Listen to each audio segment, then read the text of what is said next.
Martin, glad to have you. Thanks for having me on.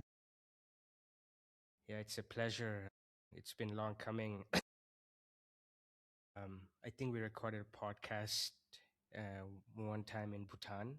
Hmm.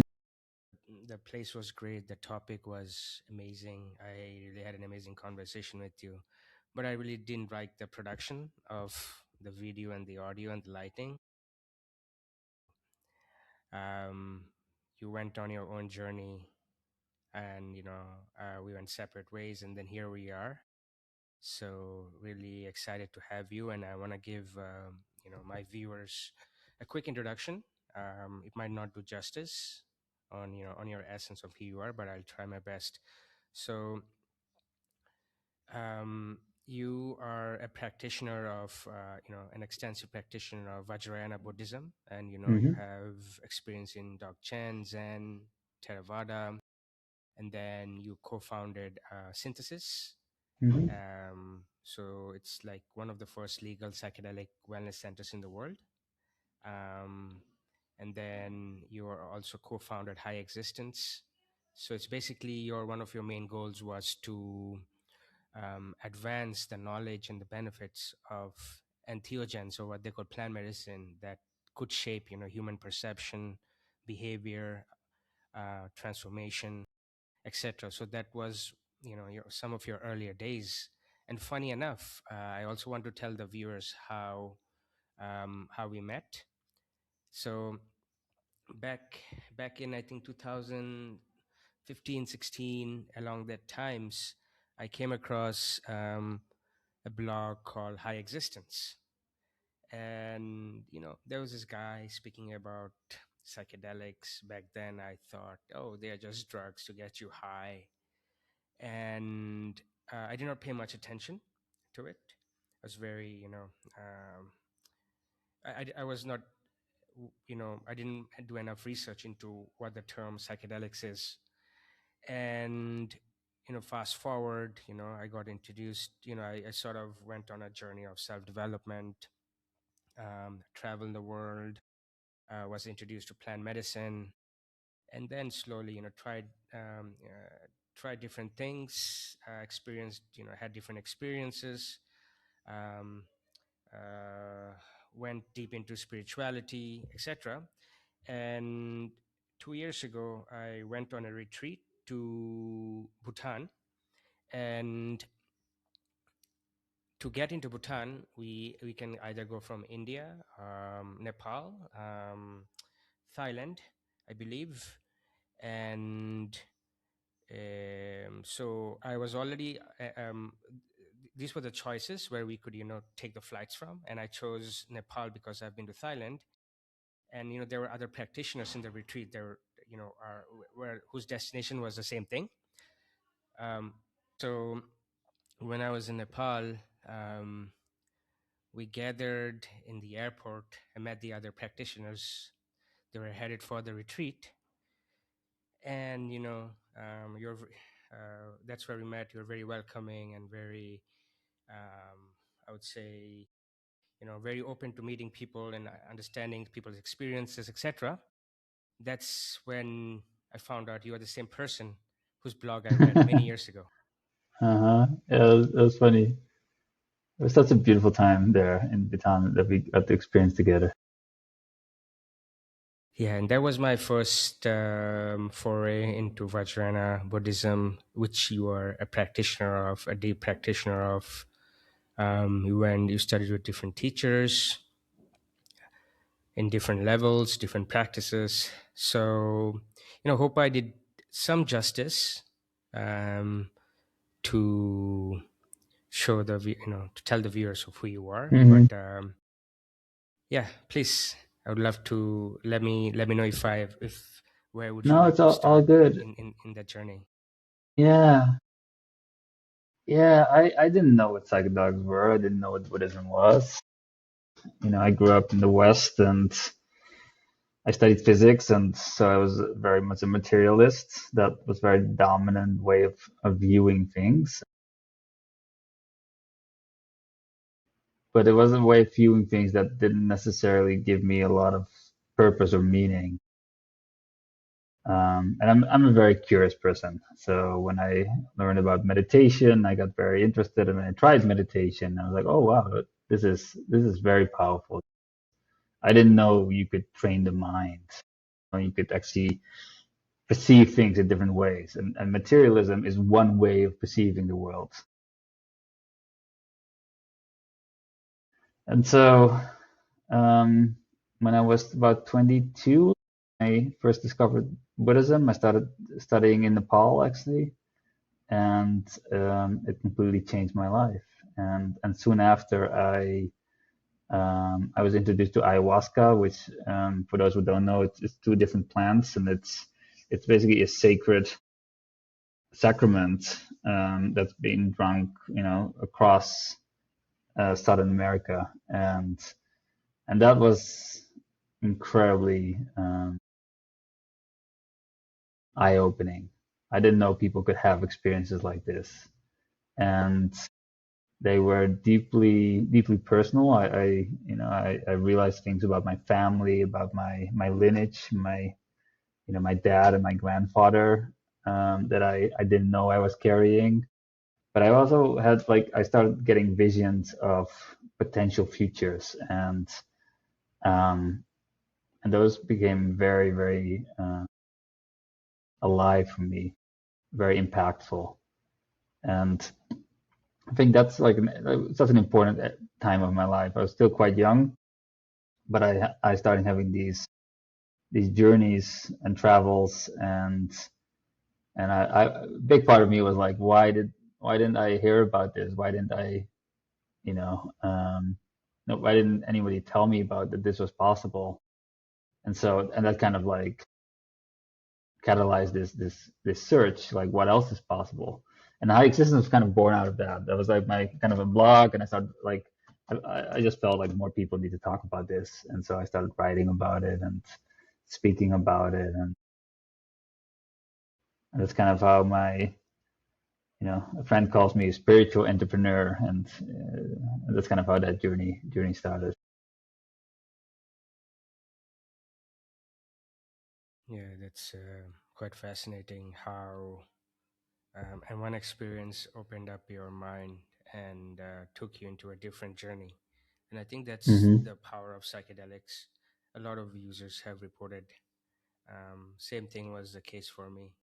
It shows you things that you are not aware of in this plane of existence. Mm-hmm. And that also I had a similar journey into spirituality, how these experiences sort of invited me to go deeper into how can I transform or go deep just using my body, my mind, my breath, the space around me. Mm-hmm. um, and tell me, how did that lead? So how did you get into Vajrayana Buddhism, and why Vajrayana? What's different from the other tenets or the other schools of Buddhism? What makes Vajrayana stand out to you? Yeah, that's a great question, and you could talk for hours on that. I think part of it was karma, as in I did my first retreat in a Vajrayana context, and part of that was like I tried to find um, uh, the the longest retreat I could do as a beginner, because I just started out, but I wanted to have a deep immersion. And then I found this 1 month retreat in Nepal, which was Vajrayana, it was the Gelugpa school in Tibetan Buddhist. And in the beginning, I was kind of what did I get myself into? Because there were so many elements that were so um, indescribable. I just didn't understand, and so it was quite overwhelming. But the people that I met and the teachers that I met were, they really touched my heart, and so that kind of showed me the beauty of the tradition, and there's a lot of wisdom as well. but that was kind of my entry point. But right after I was like, okay, this is maybe too esoteric, too colorful. Like I don't know what to do with this. So I actually started studying Zen for a while, for a few years. And then I actually studied Theravada Buddhism. And so I spent some time in Myanmar. And they're like very, um, not very colorful, very, very strict, very, very clear around meditation. And I think only in the last couple of years I came full circle. I came back to Vajrayana. The reason for that is um, I reconnected with an old teacher of mine, specifically with a Dzogchen that you mentioned earlier, and I think that's the approach that I think is the thing I resonate with the most. I think it's the clearest philosophy, the clearest instructions, and I think the quickest path to full awakening. But I didn't understand that, and when I started out, I didn't quite know what I was doing, and which is very normal when you start doing something for the first time. Um, what makes Vajrayana unique is that I think in its essence, it takes the insight around emptiness, codependent arising. I think if you take that fully to its extreme, if you take it, if you really understand that, then any form of skillful means becomes possible. Because then you can play with perception on the deepest level. You can play with all your fundamental assumptions about reality. You can play around with time. You can play around with energy. You can play around. So if you bundle all that together, you can basically, in a way, you can start seeing how an awakened person would see reality. And just by doing that, you transform into that person. And so it's the path of transformation. It's the path of skillful mean. Everything is included. Every form of energy is part of being transmuted into wisdom energy. And once I understood that, and I had a taste of that also through psychedelics, that became um, something that I think fit my life, because at one point I considered maybe I should become a monk if I want to do this seriously. But then I realized that I don't think that's my path. And and then and Zen is amazing and deep, but it didn't have the rigor and philosophy that I was kind of hungering for, because I'm pretty mindy. Like I read a lot, and I like to understand things, and Zen kind of jumps in a way that Dzogchen doesn't.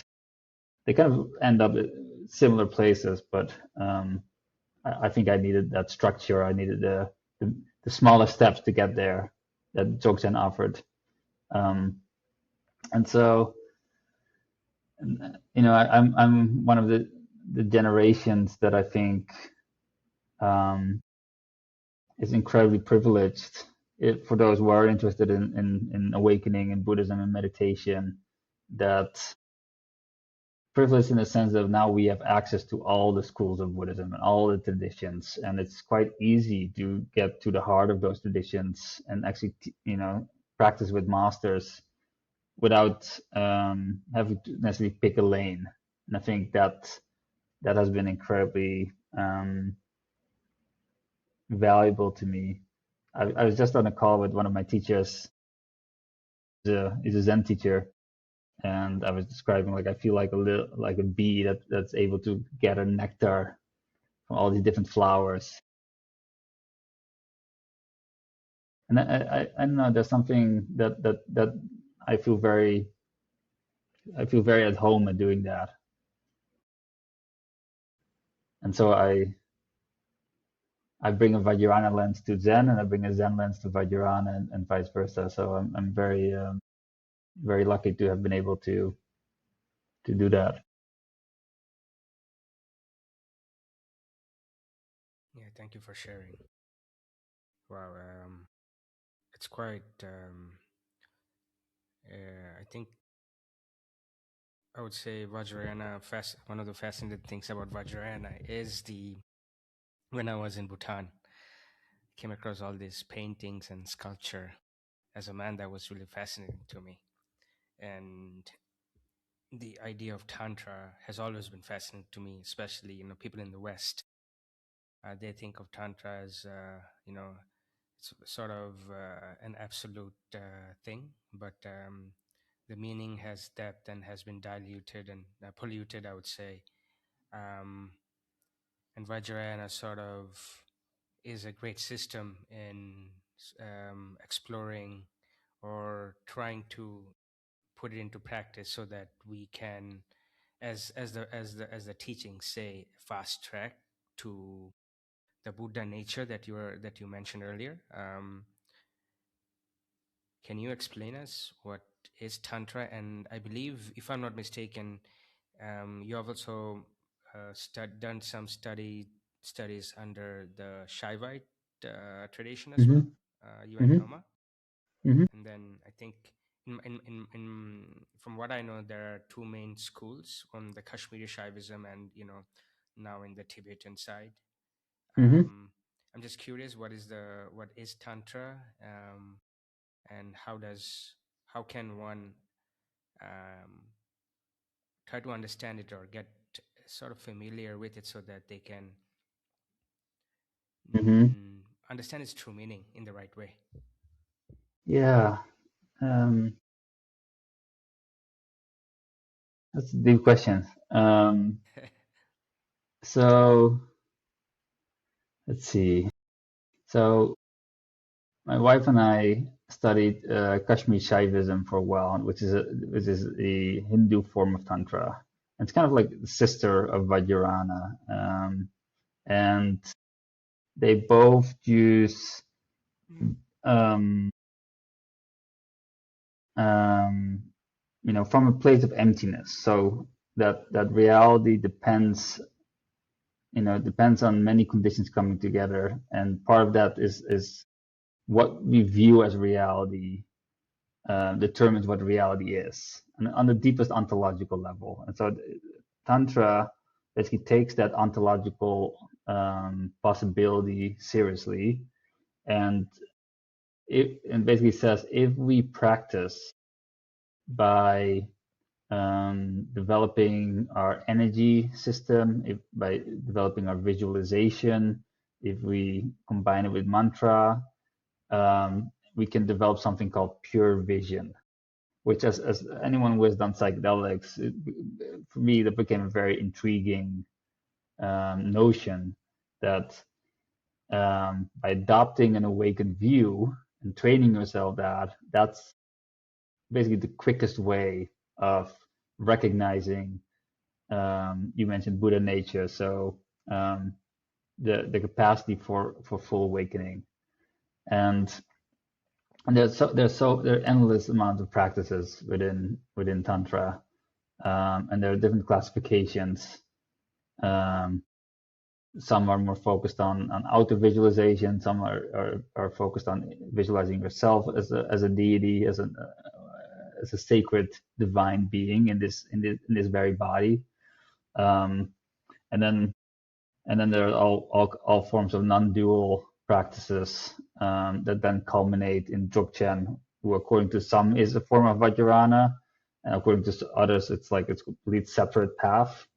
Um, but in a way, Vajrayana is trying to get you to that point where you can recognize your nature, the nature of mind, and once you recognize that, can you then reliably um, um, um, navigate reality from that space? And then from that space, it becomes more and more clear all the places where you don't do that, where you're kind of still stuck, where you're still suffering, where you're still grasping, where you're still, um, where the mind is still poisoned by the three poisons. So attachment, so like basically projection, like you don't recognize that it's your mind, so you're grasping towards an object without recognizing that you're imbuing it with those qualities. Aversion is like, I don't want to experience that, but it's again a projection of your mind. Like you're imbuing it with um, undesirable qualities, and that's why you want to move away from it. And not noticing that you're doing that is ignorance. It's not knowing, maverick or avidya, and And so it's all about recognizing these patterns, how we relate to experience, how we relate to phenomena.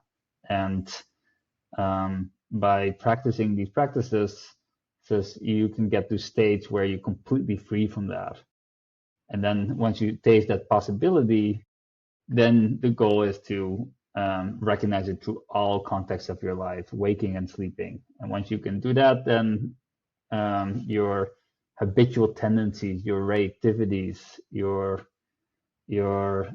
constant narrative labeling, they drop, and then you get to experience what it's like to be an awakened person, and that's what you train in.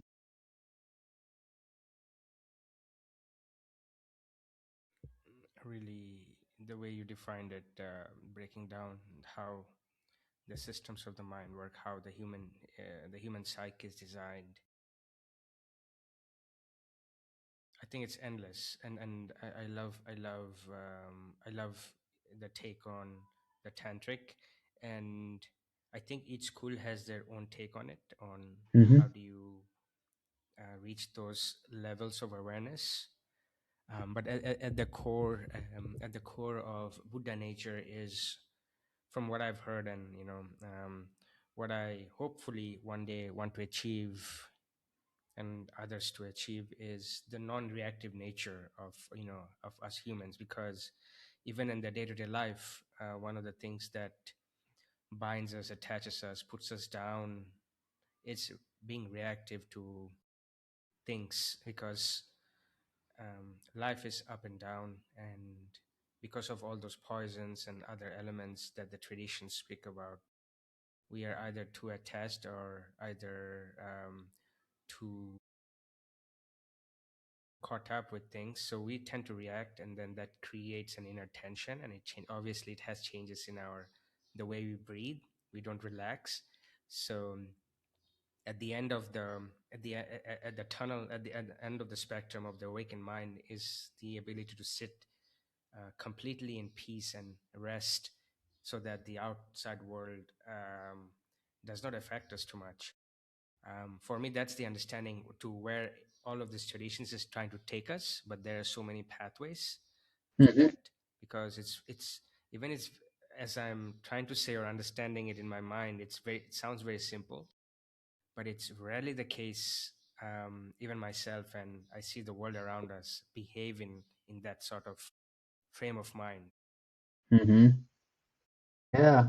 There, the Disney talks about there are 84,000 dharmas. So there's infinite amount of, meaning infinite amounts of ways to realize your awakened nature. It's classically, it's not something you achieve, although some traditions say you have to achieve it. Uh, but it's more of a recognition that it's already the case. So we're constantly grasping to a mirage or grasping air, and we don't not noticing we're doing it. So we're constantly seeing something like, oh, we don't want that, or ah, I want that.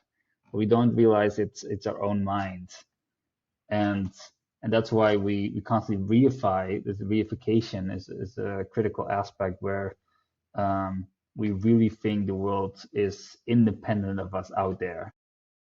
And what this path fundamentally tries to do is, through practice, um, we recognize that we're actually bringing a lot of that to the table. And if we don't do that, we're actually much more free.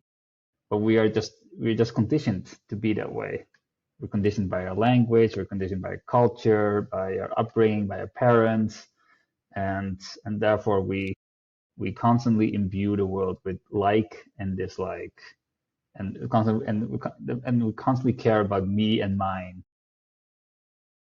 And it's what that does. It basically entangles one. It constricts. It contracts. And you can experience that. You can experience that again and again in meditation. And that contraction is painful. And because it's painful, we want to avoid certain things, and then we blame external conditions, and just we go round and round and round. It's incredibly tiresome. And then the first time you get some relief from that, it's like, oh my God, this is possible. and then then the confidence in the tradition starts, and then it's like, okay, maybe I need to practice a little bit more. Maybe I'm encountering this. Like, what does the tradition say about this? So I need to study. And at one point, maybe, if you're lucky or you're oriented, and this is the right path for you, you might find a teacher who has gone much further on the path than you have, and they're willing to, um, share openly and genuinely about their path and their difficulties and their insights, and they support you. They support you through the ups and downs of trying to understand this on a deeper and deeper level. And that's a real gift, because then something can open up um, on a transmission basis that I think is very unique to Buddhism. Because many traditions, they say, like, you know the kind of this butter lamp of insight has been passed on from student to student, from teacher to student, who becomes a teacher to student, etc. And so it's a living tradition. It's very much like, how do you live your life? How do you show up in your relationships? How do you show up in work? Like, how do you relate to yourself?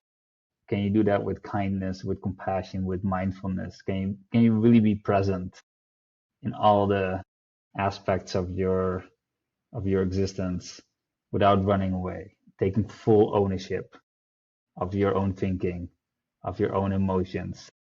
And that's hard, and I understand not many people would like to do that. At the same time, um, if you think you could be free from some of the reactive habitual patterns, and you can live in this, like you said, like this incredible ease, this recognition that you have been perfect from the very beginning. You have been awake from primordial times. You just have it just hasn't appeared that way because you misrecognize reality. If that's something that speaks to you, or you have an intuitive sense, then it might be worthwhile going deeper on the path and connecting with a teacher and study and go and retreat, like we did in Bhutan.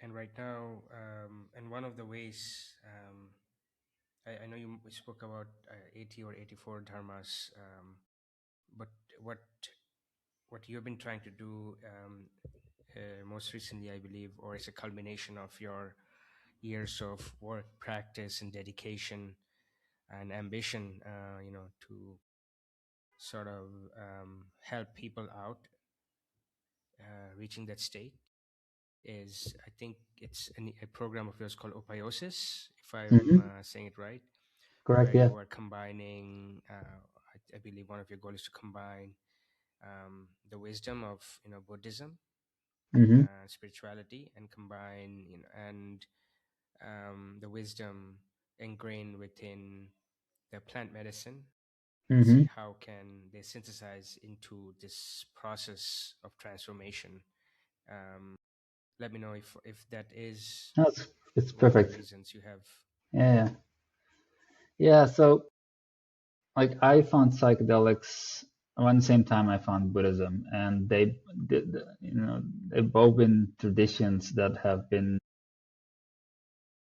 deeply transformational, but also so imbued with wisdom and insight. And both have clearly have had a really tremendous impact on my life. I think they've made me more aware, more kind, more capable of being a force of good and light in the world. And they've always been incredibly synergistic for me. And but in some Buddhist spaces I had to compartmentalize them. Plant medicine was seen as an intoxicant, and therefore, definitely not a um, a welcome guest on the path. And for me, I never agreed with that. And there are tremendous, beautiful wisdom traditions that mainly work with psychedelics, for example, ayahuasca or iboga or mushrooms, etc. And so I also know enough about the therapeutic aspects of psychedelics, so they clearly can be healing.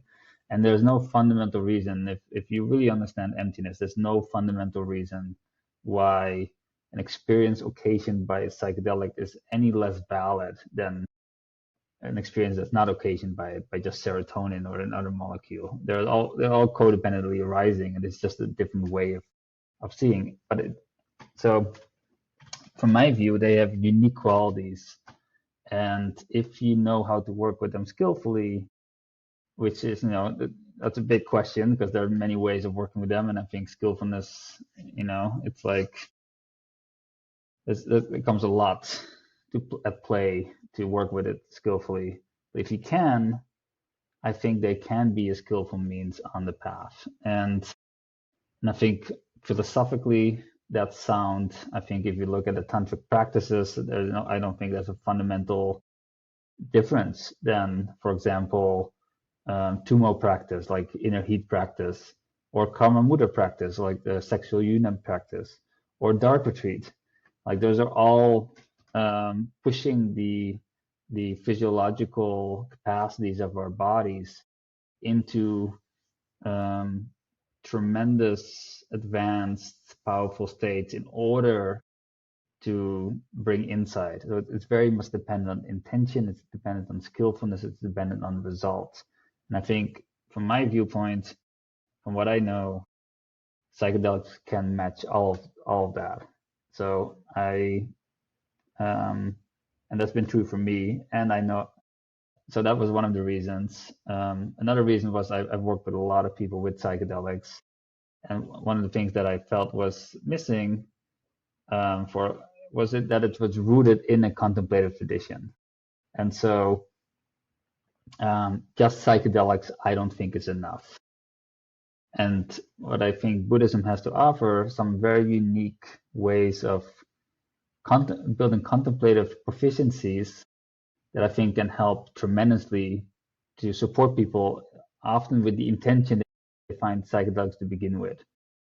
So, with synthesis, we often recommended like build a meditation practice, but we didn't go too deep into that. And so now with upayosis, I start asking myself, what if I take like really the basics that we need to learn from Buddhism in order to prepare for a psychedelic experience? How would that look like? And I would talk with some of my teachers, and more and more Buddhist teachers have come out recently saying how psychedelics can be useful on their path and how it was useful for them. And so I think we're in a kind of a new time where Buddhism is trying um, to land in the West, land in confrontation with science, in confrontation with these other wisdom traditions, and we need to make sense of that. And I've done it in my way, and I think it can be a useful way for people who are looking to build a meaningful practice that also could include plant medicines and other psychedelics as a way to transform and to develop this deep recognition about of our awakened nature. Thank you for clearing the sort of the gap in understanding how one can fuse them together.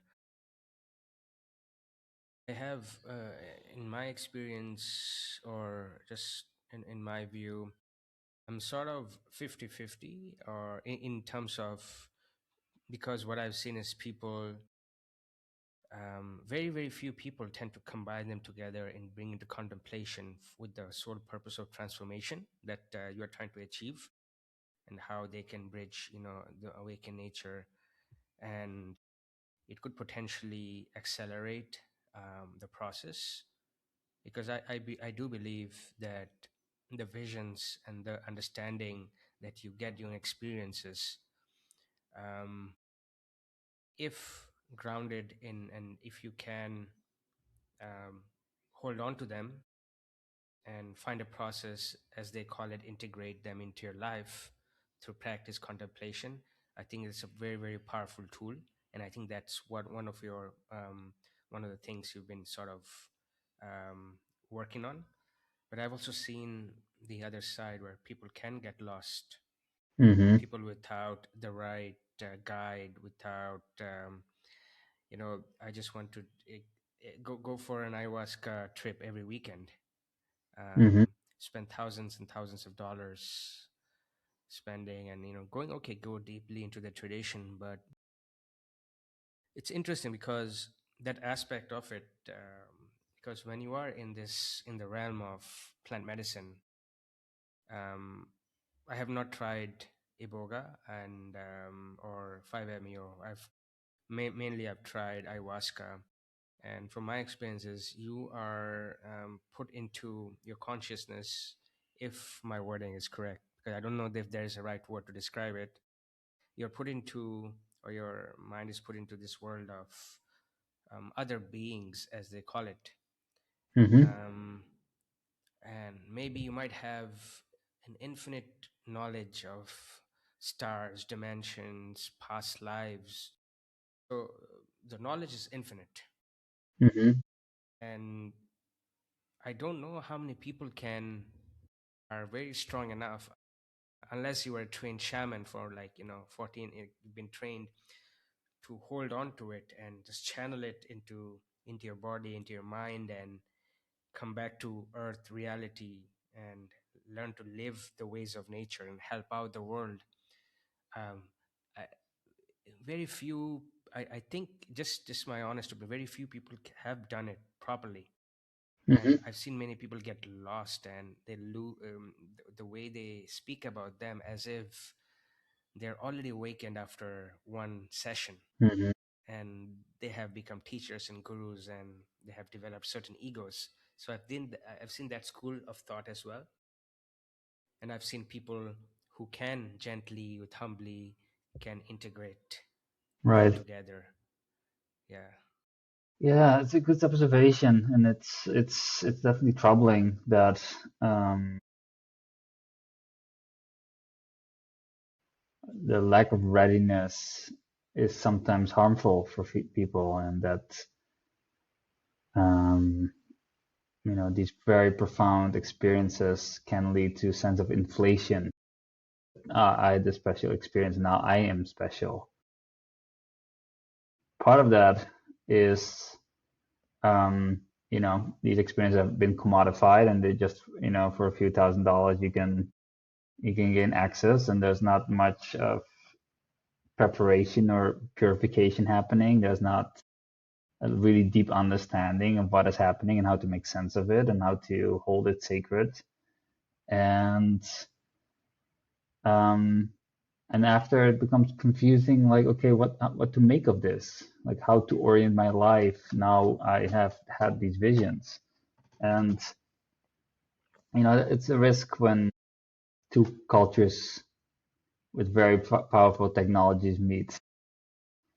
There is some parallel in the early stages of Tantra as well, when Tantra made its way to Tibet at one point. It was also seen as a corruption of the tradition, and people took it the wrong way. So inflation has been with us for a very long time. Uh, but what this speaks to is that we need to, on one hand, be incredibly honest where we are at, and really understand that it requires a level of readiness. And probably for most people, it's better to go slow and develop, develop a genuine contemplative practice, and make sure you're in a supportive community, and hopefully also with a wise and kind teacher. And those things are pretty rare. So it takes time to develop and build that. But those are conditions, traditionally, those are conditions that keep you safe and keep you on the right track, and um, tells you when you're off track. and sometimes that doesn't help if you like it doesn't work that way if you just travel to somewhere and um, have an experience and then you go home without that oversight, without those checks and balances.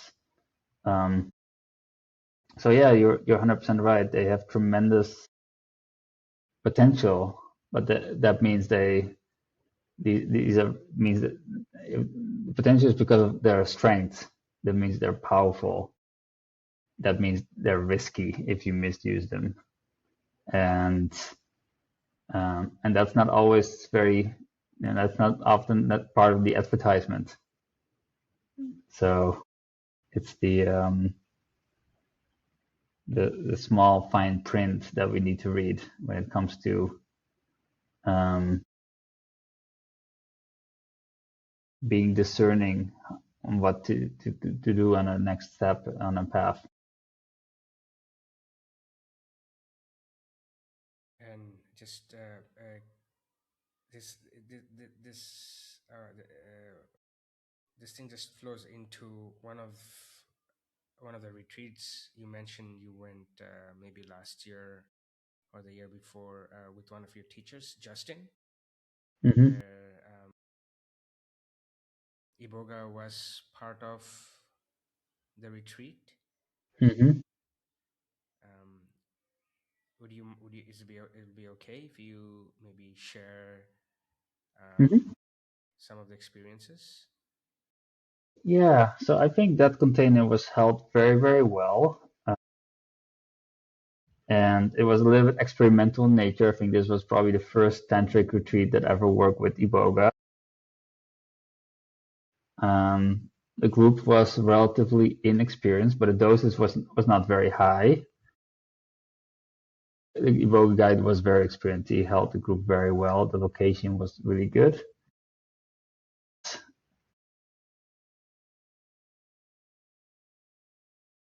It did show the potential of having an intentional contemplative group working with plant medicine. And I think a lot of people got a lot out of it. Was Iboga the best medicine for the practice that we did? I have my questions. Was it incredibly worthwhile as an experiment? Absolutely. Were there other elements, other practices that were incredibly congruent and synergistic with Iboga? Yes, specifically the Mahamudra slash Dzogchen ones. I think that was a very unique combination that uh, I would be very open to deepen that exploration. And I think we're kind of in that time where you know, as in the past of Buddhism, when different cultures and different practices came together, it's like it's up to those who are called to work with these different wisdom lineages to see how they could potentially fit together, and um, and there are certain conditions that need to be in place. So there's some adherence to tradition, but you can't be too dogmatic. Not you can't be too orthodox, but you need to stay true to the original intent.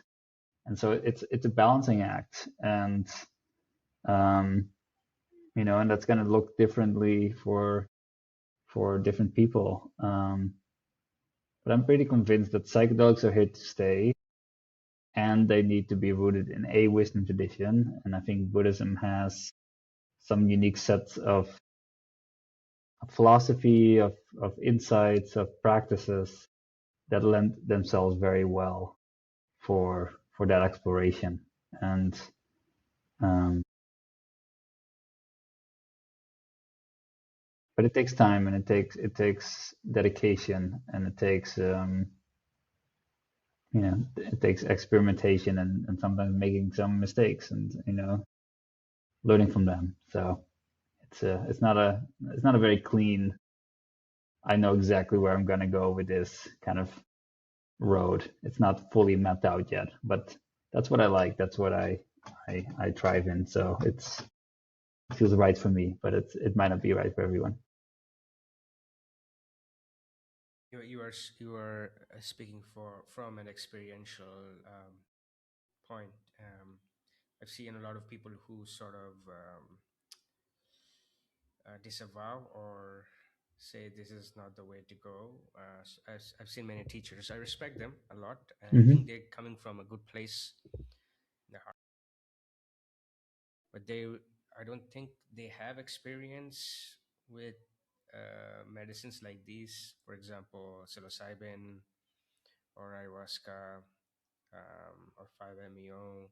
Some teachers have tried it, but not everyone. And these are really powerful teachers with realized teachers. For example, um, what what is the guru's name? The guy from India who took a couple of tabs of LSD and nothing Mm, happened to him. So and named there's Karol Baba, yeah, I think was his name. The Neem Rab, Neem yeah, Neem Neem, Karoli Baba, yeah, I think that the Ramdas's teacher. Neem He Karoli Baba. allegedly Yeah, he allegedly took acids, and he basically said this is already your mind, so why you need this? And he's right. In the end, he's right.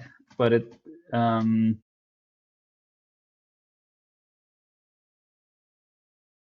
but there's nothing wrong with getting there through psychedelics. Is it necessary? No.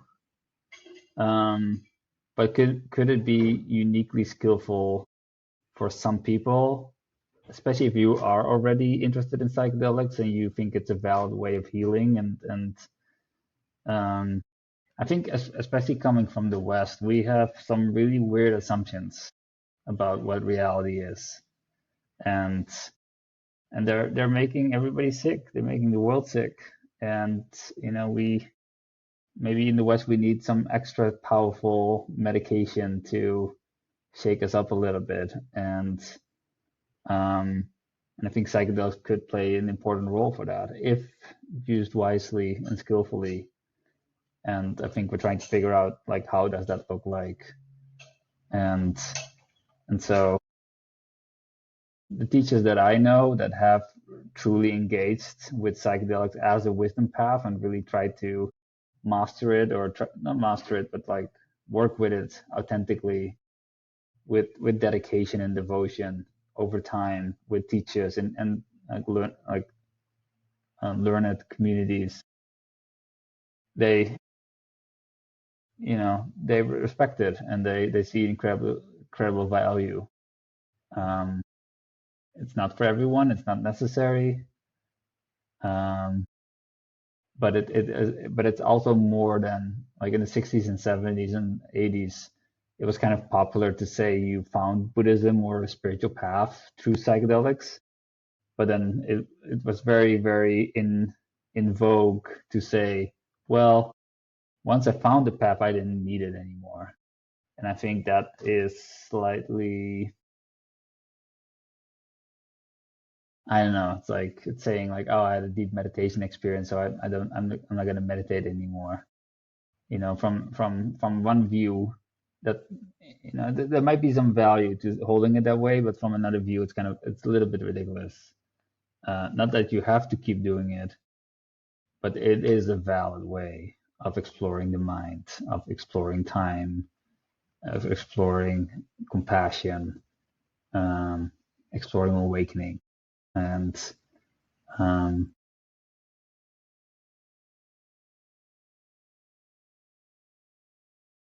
so I think if guided by wisdom tradition. So I think we're in that phase now where we figure out like how does that work. and how does it work in your can you tell us more about the program that you're leading with Yeah, a number of other teachers? yeah. So it's a 1 year program. In a way, it's a very Buddhist program where we learn all the kind of Buddhist proficiencies, and I see that as a way to prepare. and to contextualize. So psychedelic experiences are dependent on um, on a lot of things. Classically, it's seen as like setting and ritual. So it's like mindset, like expectation, your skills that you bring to it. Set is your environment. What's the collective intention? Who are you doing it with, etc. And then ritual. And I think if you optimally design that, if you understand, if you understand what a container is, um, then you could create a container that's aligned with the Buddhist path of awakening. And so that's kind of the intent behind the program. If you come together with a group of people and they've developed the set of meditative skills and the fundamental philosophical skill sets of how you hold these experiences and you come together within a ritualistic group, I think something really special can happen. And I think we see that, and you can see different forms in, the way the the Neoplatonists use psychedelics in ancient Greek. You can look at the syncretic Church of Santa Daime as an example. You can look at the Shipibo. You can look at the Bhuiti with Iboga. They have all these different elements. You can find all these elements there, and so um, and then there's the Vajrayana is sometimes called shamanistic Buddhism, as a way to kind of highlight certain aspects of the tradition. And so in a way, it's a very natural fit. But you need to know on both sides what you're doing. And and so your program where we train in these proficiencies to be able to hold the experience with the right intent. And um, yeah, and every month we have a Buddhist teacher or an advanced practitioner, lineage holder who also has tremendous experience with psychedelics, teach about their experience and teach about their what they find important about the path. And so far, it's coming to the first time I'm doing this, so it's kind of an experiment.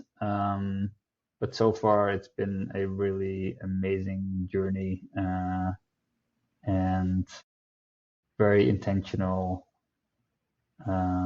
group of people who are participating, uh, with quite a bit of experience already, but are actually have been wondering like what are the different ways we can bring this together. And so yeah, I could talk for hours on how maybe another time in this podcast, but um, that's kind of how I think about it in high level on a high level. I think it's an incredible effort of wedging. I think this has been your intention for a long time to bring something together Hmm. because you have experienced the tradition. You have, like you said, like if you have tasted nectars from different flowers. I don't know if there are many programs that try to infuse wisdom from plant medicine and also integrative Buddhism. So yeah, I'm really excited to excited for this to happen, to see how how you lead this and what comes out of this and all the beautiful experiences and the learnings. Um, I think everyone starts. I think everything starts at the base, and based on our conversations, this has been your purpose, but in different forms in the companies Hmm. you have built in the past. So yeah, I wish you all the luck on that, and Thanks, friend. keep me posted. I will appreciate that. Thank you so much for giving me the time and the opportunity to speak about something I'm very passionate about. Yeah. So what are your plan? So just you are right now in the United States. Hmm.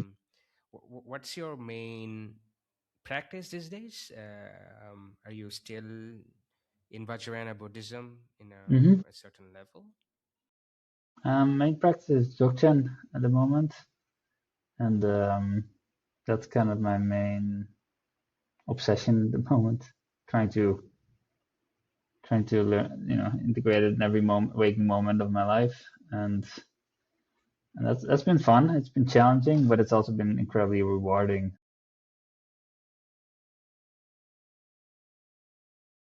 Um, yeah, I'm more and more on deepening my whole life orienting towards Dharma, and now I'm in the process of transmitting or facilitating Dharma spaces, and so that's even deepening on the professional level as well, which has also been incredibly rewarding.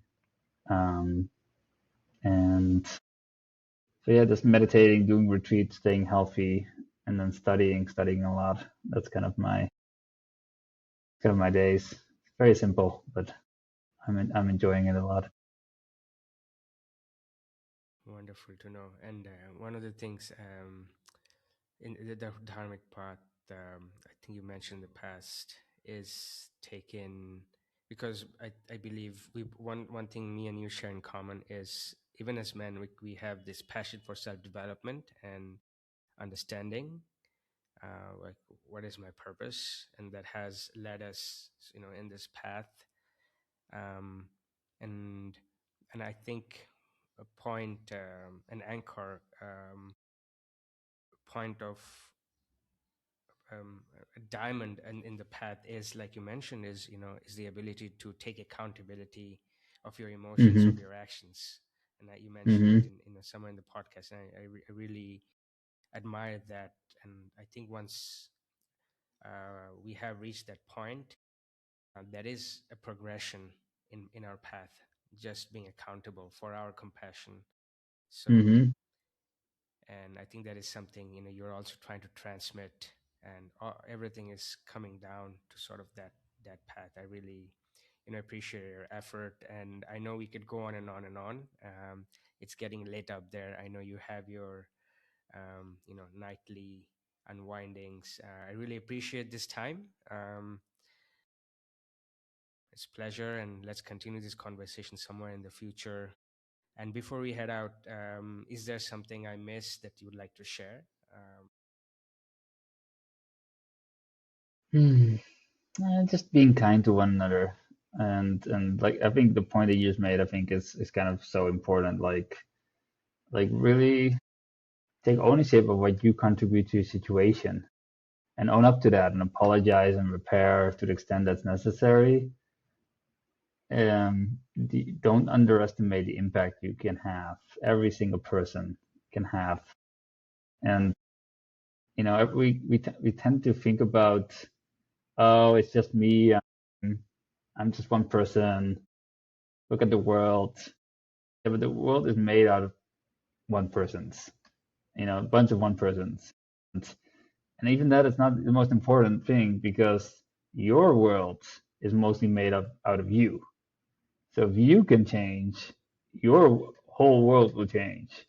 Your world dimension will change. And I don't think anybody fully realizes how deep that goes. And we're all operating from this assumption that it's like, there's an outside objective world, and what I do is marginal difference. But I'd say, why don't you consider that flipping on his head and saying, you might be the generating factor of the whole universe, and what you do matters until the very far reach of that. If that were true, how would you change your life? Would the karmic impact of all your decisions would that reverberate throughout the universe into infinite time? Would that change things? I think it would if you take that seriously as a consideration. And this is not original. Like this is definitely stolen from a lot of different philosophers. But I think it's a thing that become more clear to me. And if you deeply go on this path, the more you see, you know, every waking moment is a reflection of your own mind. And it's hard to, sometimes it's hard to stomach if everything you counter or you encounter is difficult, but it says something. And not all consequences are your own fault. It's not a fatalism, but you are fundamentally responsible for how you perceive things. And so with that comes tremendous responsibility, but also potentially tremendous freedom. And that's, I think, the value of the Dharma, or it can be any wisdom path. They kind of end up talking about the same things. They might end up different places, but so you matter. Take good care, and thank you so much for the time. I enjoyed our conversation as always. Thank you, Martin. Have a wonderful night, and we'll connect Thank soon. you so Take care, much. brother. Awesome. Wonderful. All right.